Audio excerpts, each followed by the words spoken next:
Hi guys, I'm here with Mr. SCI 2022 first runner-up, Aljon. Hello Aljon. Hello everyone. Hi. Alright, so this is Jay from Pageant Trend.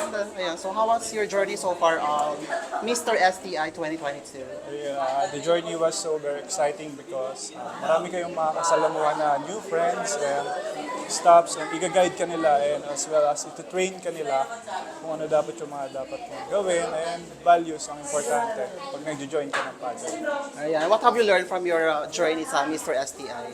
Maraming natutunan eh. Especially yung pagiging nagkakaroon ka ng new friends, new circle of friends. Hindi mo sila close pero after the competition, you're still be part of circle of friends and friends pa rin kayo and no competition needed pag sa mga ganyang pageants. Anong ginawa mo no, right after nung Mr. STI?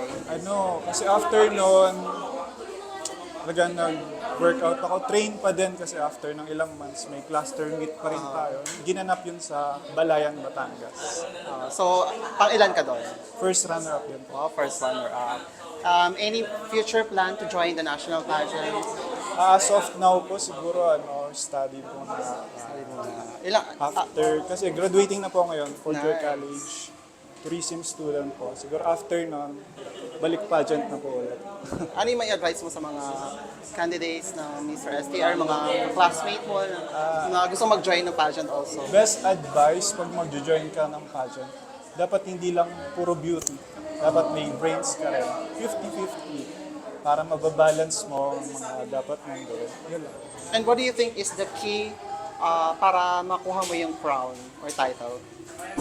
I think, para mukha mo yung crown, syempre you need to practice. And of course, pray first before you join the pageant. Practice more, work harder.